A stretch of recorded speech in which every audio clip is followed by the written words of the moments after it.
ये शर्मा जी तो नाराज हो रहे हैं। हमने तो कहा है कि सरकार कोई भी हो बजट लेकर आती है वो क्रांतिकारी होता है।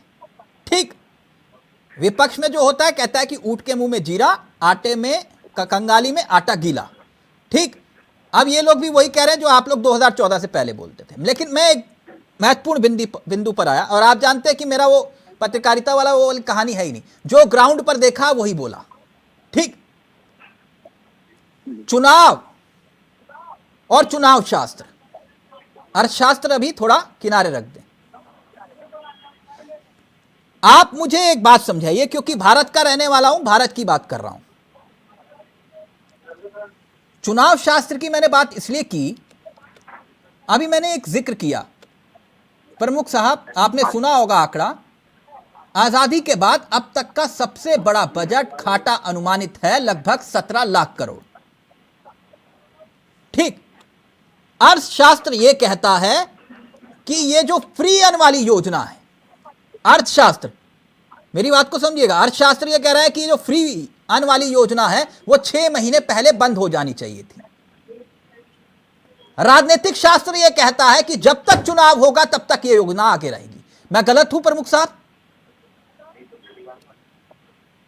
देखिए तिलक सर, आप गलत नहीं है, आपका क्वेश्चन ठीक है, होना भी चाहिए, इसका जवाब भी मिलना चाहिए। ये जो वैश्विक महामारी के दौरान सारी बात आई है, तो बजट पर इसका कहीं ना कहीं असर अब तक भी है, इसे नकारा नहीं जा सकता। जो सच्चाई है उस पर चर्चा होनी भी चाहिए।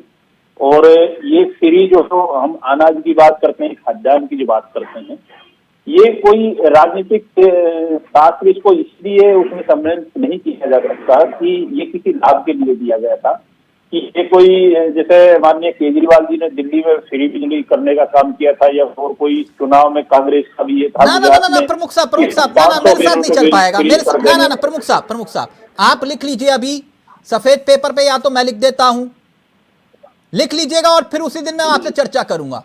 आप भी नहीं रोक पाएंगे, कोई नहीं रोक पाएगा जब तक चुनाव है। अब मध्य प्रदेश में भी चुनाव होगा, आपने जितना ऐलान किया उससे ज्यादा मध्य प्रदेश की सरकार ऐलान करेगी कि नहीं? मैं गलत बोल रहा हूं तो बोलो कि गलत बोल रहे हो तिलक चावला। नहीं, मैं अपनी बात पे आ रहा हूँ तिलक सर, मैं अपनी बात पर आ रहा हूँ, और मैं अपनी बात जो है वो आपसे रखना चाह रहा हूँ। जो फ्री की बात कही है, और इसमें हमारे मित्र चंद्रमोहन ने भी कहा है, शर्मा जी ने कहा इस बात को, उन्होंने भी कहा कि ये जो अनाज को लेकर सवाल उठाए जा रहे हैं, मैंने उस बात को क्लियर किया था कि ये कोई राजनीतिक एजेंडा के तौर पर नहीं किया, एक विश्व के साथ था, वैश्विक महामारी थी, कोविड। नहीं, वैश्विक महामारी तो खत्म हो गई ना साहब। 6 महीने पहले अर्थशास्त्र ये कहता है कि इस योजना को बंद हो जाना चाहिए था।